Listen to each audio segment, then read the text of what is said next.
Ribuan liter arak diamankan oleh jajaran Satres Narkoba Polres Klungkung dalam operasi Cipta Kondisi jelang Natal dan Tahun Baru. Rencananya ribuan liter arak tersebut akan diedarkan di seputaran wilayah Denpasar dan Gianyar. Jajaran Satuan Reserse Narkoba Polres Klungkung mengamankan 48 jerigen yang berisi 1.560 liter arak. Ribuan liter arak ini didapatkan petugas dalam Cipta Kondisi jelang Natal dan Tahun Baru di sejumlah wilayah di Klungkung. Rencananya arak-arak ini akan diedarkan di Kota Denpasar dan Kabupaten Gianyar.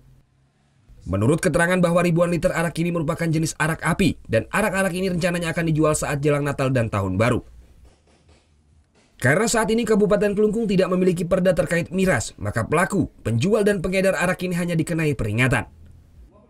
Hanya saja ribuan liter arak yang telah disita akan dimusnahkan dengan mengacu Undang-Undang Kesehatan Nomor 36 Tahun 2009. Jadi Polres Klungkung saat ini sudah mengamankan 48 jerigen, di mana dari 48 jerigen itu isinya sekitar 1.560 liter arak yang kami amankan di pinggir yang lewat dari jalan itu. Dari informasi atau dari keterangan para pemilik dari miras ini akan rencanakan diberikan atau didistribusikan ke wilayah Gianyar dan Denpasar.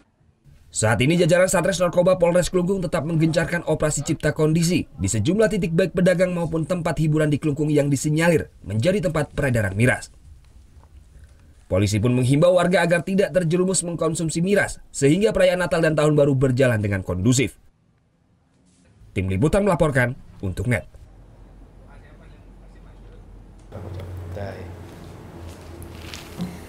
Udah selesai kan nontonnya? Nah, jadi jangan lupa buat like, komen, dan subscribe ya.